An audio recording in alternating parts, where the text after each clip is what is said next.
වෙනි. 74 පෙරලා ගන්න. හරිද? ඇයි මගේ මුණ දිහා බලන්න. කො පොත? ගෙනාවේ නෑ. අන්න අමතක වෙනවද? නෑ නේ. මම නැති වෙලාවට කියවන්න අමතක වෙනවද නෑ? පොත ගේන්න තමයි අමතක වෙන්නේ නේ. මොනවද ඔය පෙට්ටියේ? හා? බර්ත්ඩේ එක? මොනවද ගෙනාවේ? කේක්ද චොකලට්ද? මම යනකොට මට දෙකක් තියන්න ඈ. ගෙදර ගෙනියනත් පහක් දෙන්න. බබාට. හරිද පුතේ? එත්මී මොකද පිටිපස්සේ?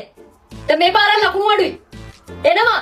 ඔතන ගෑන්සි ගගා ඉන්න තු මෙතෙන්ට එනවා. මෙතෙන්ට එනවා මම තමයි කියලා දිනවනේ මෙතන ඉන්න කියලා. ඉස්සරහට එනවා. ගෑන්සිය පිටින් ඉදියොත් ඔය ගෑන්සිය කවදාවත් ඉගෙන ගන්න නැහැ. කිව්වා ඔය 4 දෙනාට ඔය තැන් වල ඉන්න එපා කියලා එක තැන ඈ.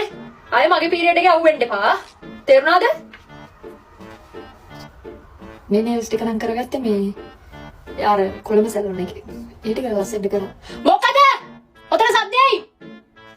මම මෙතන බලාගෙන ඉන්නේ. තේරුණාද?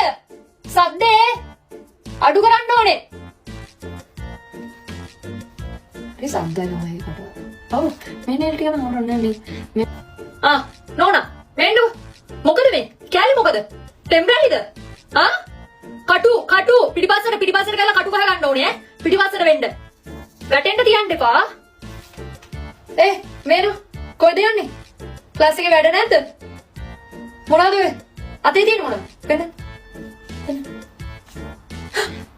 ෆෝන් ගෙනල්ලානේ. ෆෝන් ගෙනල්ලානේ. යම් ප්‍රින්සිපල් ඔෆිස් එකට. යම්. දැම්මම එනවා.